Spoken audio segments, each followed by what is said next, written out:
RSS और BJP के बीच हो रहे आरोप प्रत्यारोप के बीच अब जदयू की एंट्री हो गई है।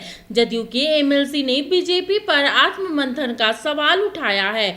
नीतीश और नायडू के बैसाखी पर चल रही केंद्र सरकार को लेकर जदयू नेता की टिप्पणी से राजनीति हंगामा मच गया है। देखिए, इंद्रेश कुमार आरएसएस के वरिष्ठ संचालकों में से हैं। ये वही हैं जिनके ऊपर पंजाब ट्रेन ब्लास्ट का आरोप लगा था और टेररिज्म का आरोप लगा था। भाजपा की सरकार आई तो उनको मुक्ति मिली। भाजपा अपने आप में इस लायक है कि वो अपना एनालिसिस करे किस वजह से हारी भाजपा और क्यों ये बुरा हाल हुआ है भाजपा का। देखा आपने जेडीयू के नेता और एमएलसी खालिद अनवर किस अंदाज में बीजेपी और आरएसएस दोनों पर हमलावर हैं। एक तरफ खालिद अनवर जहां आरएसएस के नेता पर ब्लास्ट करने और आतंकवादी गतिविधियों में शामिल होने का आरोप लगा रहे हैं, वहीं बीजेपी को भी खराब नतीजों पर आत्मचिंतन की सलाह दे रहे हैं।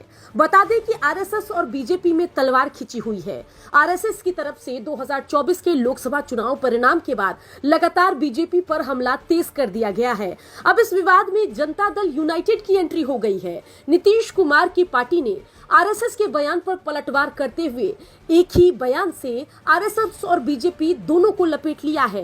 पहले आरएसएस नेता इंद्रेश कुमार का बयान सुनिए और उसके बाद जेडीयू का पलटवार देखिए। जिन्होंने राम की भक्ति की पर धीरे धीरे अहंकार आ गया, उस पार्टी को सबसे बड़ी पार्टी घोषित कर दिया और उसका और जो पूरा उसको मत मिलना चाहिए, जो शक्ति मिलनी चाहिए, वो भगवान ने अहंकार के कारण हुआ।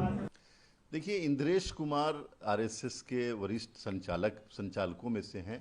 ये वही हैं जिनके ऊपर पंजाब ट्रेन ब्लास्ट का आरोप लगा था और टेररिज्म का आरोप लगा था। भाजपा की सरकार आई तो उनको मुक्ति मिली। उनको मेरे ख्याल से आरएसएस के लोगों को इस तरह की टिप्पणी से बचनी चाहिए। वो सोशल ऑर्गेनाइजेशन है, सोशल काम करे। भाजपा अपने आप में इस लायक है कि वो अपना एनालिसिस करे किस वजह से हारी भाजपा और क्यों ये बुरा हाल हुआ है भाजपा का। अब मेरे ख्याल से बुरा हाल नहीं कहा जा सकता, 241 सीट कम नहीं होती है, लेकिन ये खींचतान आरएसएस और भाजपा की देश के लिए नुकसानदेह है। ऐसा नहीं होना चाहिए।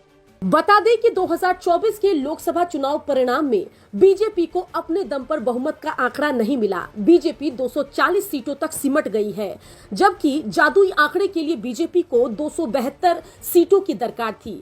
ऐसी परिस्थिति में बीजेपी को आरएसएस के निशानों को भी झेलना पड़ रहा है और केंद्र की एनडीए सरकार नीतीश कुमार पर डिपेंडेंट है और नीतीश और चंद्रबाबू की बैसाखी पर चल रही है। इसी कड़ी में जिस अंदाज में जेडीयू ने आरएसएस पर तीखा हमला बोला है और बीजेपी को आत्मचिंतन की सलाह दी है, उसके बाद कयासों का बाजार गर्म है कि क्या नीतीश यू टर्न लेने वाले हैं।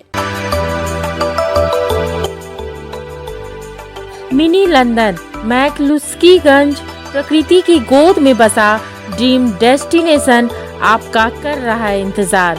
आइए अपने यादगार लम्हों को बिताइए ड्रीम डेस्टिनेशन में। राजधानी रांची से महज 50 किलोमीटर दूर आपका अपना ड्रीम डेस्टिनेशन। जब टूटती है आस, जब थकती है सांस, जब रूठते हैं अपने, मुंह मोड़ता है जमाना, जब अंगड़ाई लेता है संकल्प, फिर बनती है कहानी, बनते हैं अनमिट निशान। देखिए मेरे साथ संघर्ष की दास्तान।